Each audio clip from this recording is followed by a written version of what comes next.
Prepare the way of the Lord, make straight his paths. These are the words that we hear in two of our Sunday readings, both the first reading and the Gospel. Prepare the way of the Lord.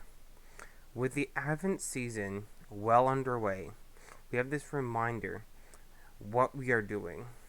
We are preparing ourselves for the Lord's coming at Christmas. When I was young, I remember the anticipation I'd always have for the coming of Christmas.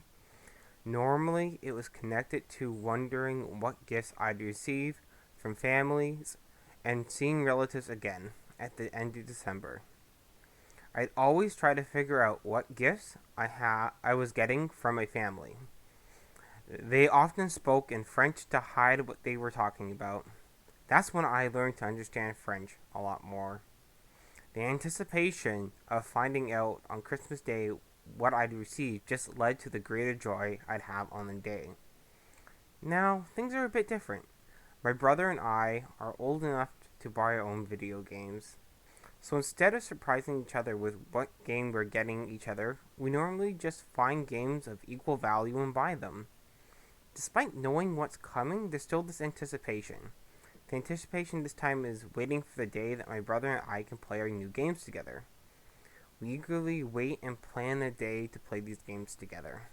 A few years ago, we planned snacks and pizza for a day of playing Civilization 6 together on Boxing Day.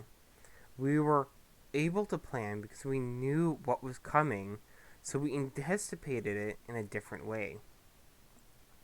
Likewise, we know who is coming at Christmas.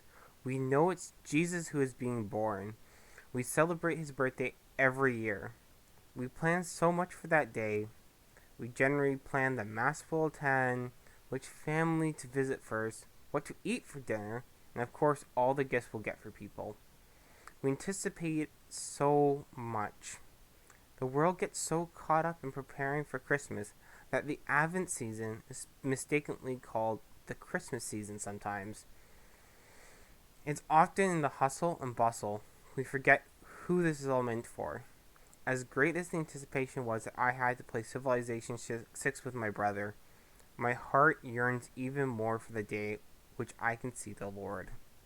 I may not always acknowledge that, but regardless of what earthly desires I seek, however good they may be, they are nothing compared to the desire that my heart has to know, love, and serve God.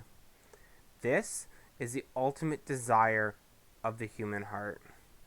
And I think that during this unprecedented Advent season this year, we can turn to the words of Isaiah and John the Baptist. Prepare the way of the Lord, make his paths straight. How are we preparing ourselves for the Lord? Are we anticipating him as much or even more than the end of the pandemic? Let this time of waiting for the world to be opened up also be a time for our hearts to be opened up to the one who will satisfy God, the Father, the Son, and the Holy Spirit. Until next time, God bless. Keep praying for me as I pray for you.